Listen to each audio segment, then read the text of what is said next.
Shadow of the Erdtree will be relentless, but so are we. Today we're going to go over some of the best builds to get you ready for the new DLC. To that end, there are 3 aspects I'm going to keep in mind with every single one of them. First is versatility. We're going to go over builds with lots of options when it comes to combat. Second is damage. We're going to maximize the heck out of it so enemies live for as little as possible. And finally, fashion, because what's the point of being efficient if we don't look good enough? Also, to celebrate the new launch, I'm doing a giveaway for 2 copies of Shadow of the Erdtree expansion. All you have to do is to be a subscriber, leave a like on the video, and comment down below. Winners will be announced very close to launch date. Let's get started with intelligence builds. These are some of my favorite because they kinda have everything. They have the range, they have the damage, and they also have the stagger. Now there are 3 variants you can achieve this way, either pure intelligence and kinda going more into the mage route, or going with a slight carrion knight hybrid that focuses either into strength or agility, but I'm going to show you all 3 variants. The first one is the pure mage. You can actually build this in a number of ways, focusing a lot more on Great Glintstone Shard, on the Night Shard, or even Gravity Spell variants. But it also comes with one of the highest burst damage in the game from the Comet Azure setup. And the way I play this is I'm setting up stuns prior to unleashing the Comet Azure to keep enemies at bay long enough to basically melt them. And luckily, intelligence users have 2 of the best abilities for that. The first one is the Ashuvor Glint Blade Phalanx, which you can literally use on any offhand weapon. The scaling here doesn't really matter. And second of all, Shard Spiral is also amazing. Not only is this great at dealing damage against bosses, as it just penetrates through their body, but for some reason it's also really great at stunning them.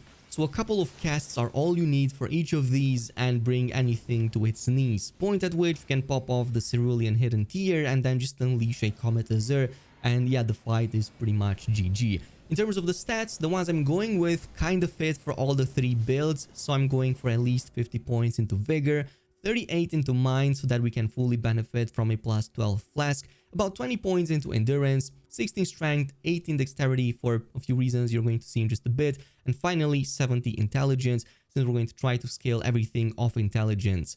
On the weapons, I'm using Arcane Regal Scepter. This is the best option for plus 70 Intelligence, but you can also go with Academy Glintstone Staff if you are slightly below that. In terms of armor, obviously the only option here is Azure Glintstone Armor if you focus on this nuke setup. And otherwise, in terms of talismans, of course, Magic Scorpion Charm, Graven Mask Talisman, Primal Glintstone Blade Talisman as well if you want to reduce some of the FP cost. This is usually what you need. Anything else you can just put depending on your preference. Now another offshoot of this is the Blade Dancer variant, which uses the Adula Moonblade and the Moonveil Katana. Some of the most devastating combos actually. So we still use the Glint Blade Phalanx on an offhand weapon, and combining this with the Moonveil Katana is going to provide you some of the most insane staggers in the entire game. And we're still going to use the Carrion Regal Scepter to unleash that Adula's Moonblade perfectly so that both the sword as well as the Wave of Frost both hit the enemy's body at the same point. The bigger the enemy, of course, the more it's going to travel through it, so the more damage you're going to deal, plus of course the frost build-up. There's even an option to put a Glint Blade Phalanx on a second katana like an Uchi Katana early on and kind of have that on a Frost Affinity and kind of focus a bit more on melee damage, which works very well. In terms of the talismans, we're using the Magic Scorpion as before, but you can also incorporate a Carrion Filigree to reduce some of the cost for the Moonveil Katana skill, or even Shard of Alexander if you want to focus a lot more on the damage on that. There's also a third variant with a Darkmoon Greatsword instead, which focuses a bit more onto strength. That's why we get those 16 points into it, but if you don't want it, you can ignore the 16 points and have them into something else. But the magic damage scales entirely with intelligence here, so if you're just using its L2 attack, you can definitely just have that in your hand and not care too much about the physical component. The Darkmoon can also stun, by the way, on its L2 attacks plus R2, so you can actually unleash a couple of waves, very similar to Adula's Moonblade, but a bit more focused on single target damage. However, it's kind of going to make that Adula's Moonblade a bit redundant in this case.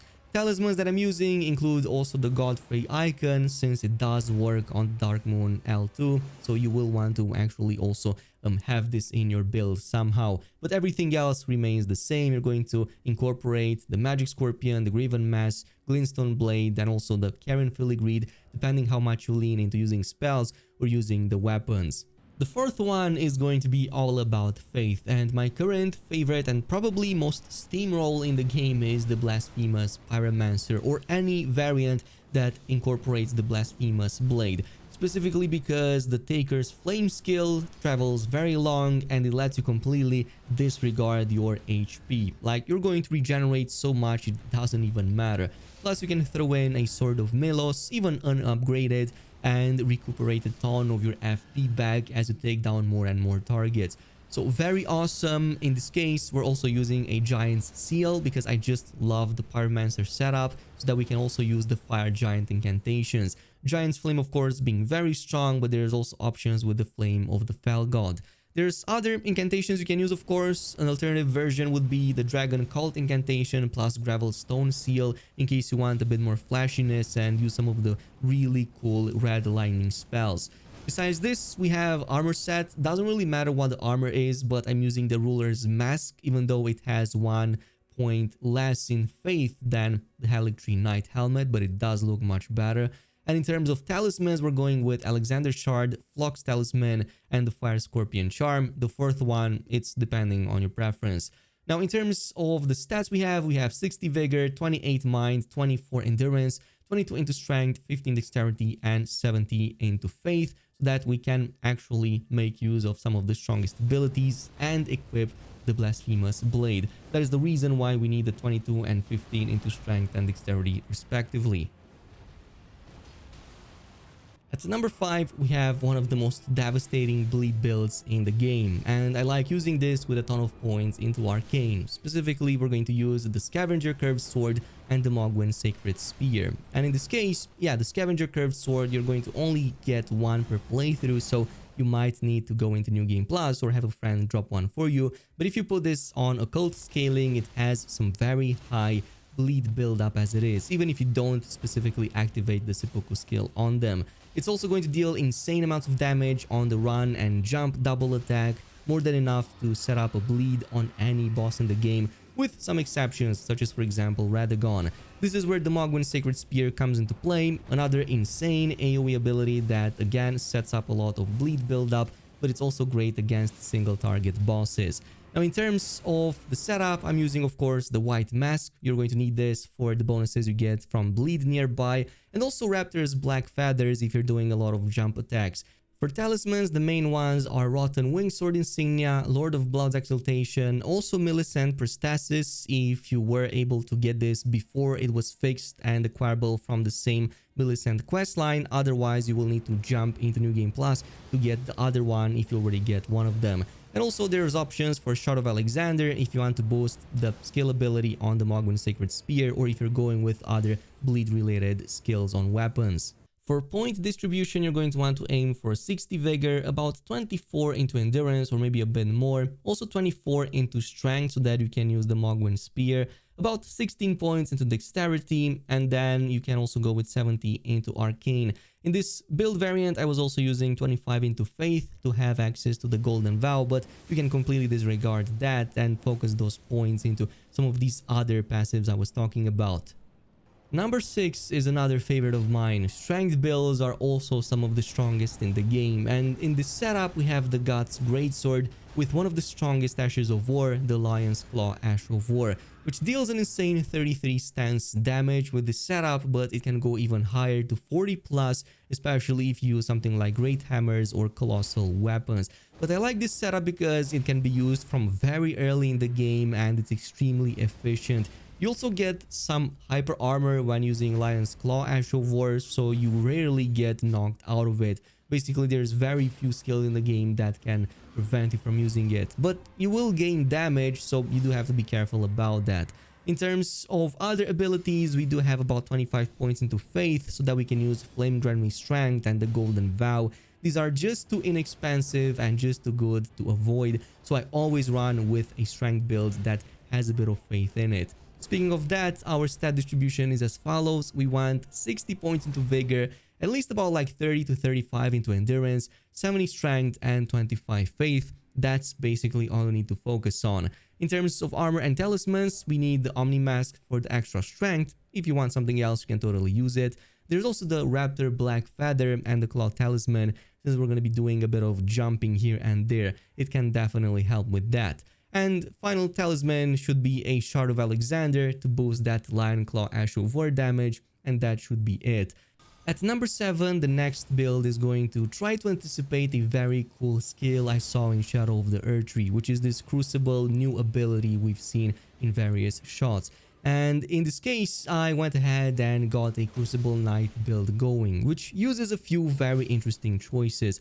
Obviously, Siluria's Tree is one of them, a very strong option. The L2 on this deals some very good damage, covers a nice range, and oftentimes can also stun enemies altogether. But you also have an option for the Ordovis Greatsword as a side weapon or a way to deal some AoE. Plus, you can charge it up for longer to unleash even stronger damage potential. In terms of some of the other abilities, we use Aspect of the Crucible Horns and Tails, both options very strong, which you can then further buff up with either of the Crucible armor sets, be it the Axe or the Tree. In this case, 3.5% boost per each armor piece. But the Crucible Horns is very awesome, nice gap closer. It does require a bit of charge up, but it can definitely throw enemies up on their backs, which is more than enough to follow up with the L2 on the Ordovis Greatsword.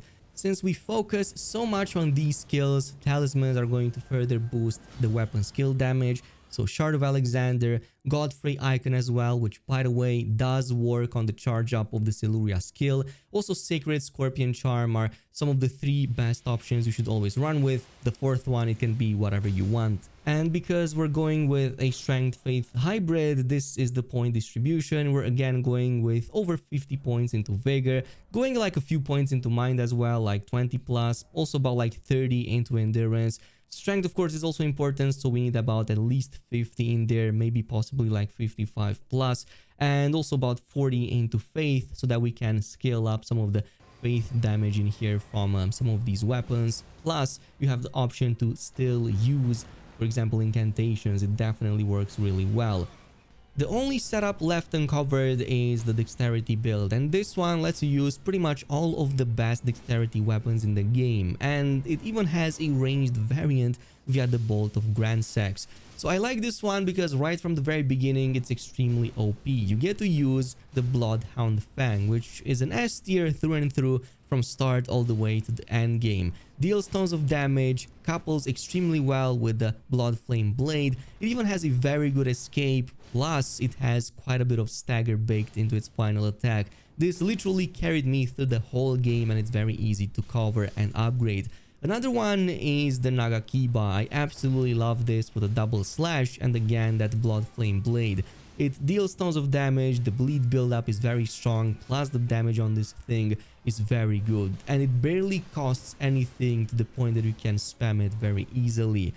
But because we invested so many points into dexterity, we can also use something like the Bolt of Grand Sex. Not only is this a nice bit of flashiness that this build sorely misses, but it's also great as a ranged ability. Its skill has been buffed numerous times, its FP is not too big, it also gets casted quite fast, and the damage on it is very good. Plus, it hits enemies from very far away.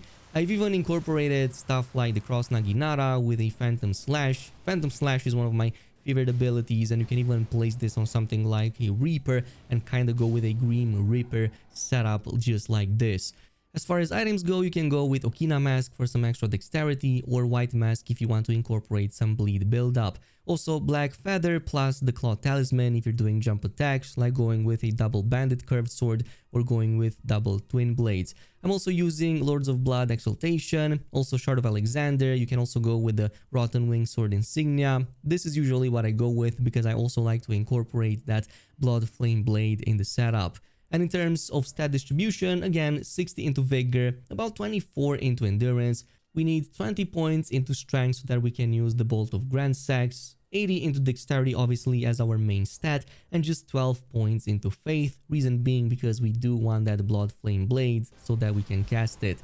And that's pretty much it with today's video. This is going to help you enough to pretty much cover any type of build you want to and branch into any type of weapon that you need or might like. In the meantime, let me know down below which one of these builds are you planning to start in Shadow of the Erdtree. In the meantime, thanks so much for watching and I'll see you in the next video.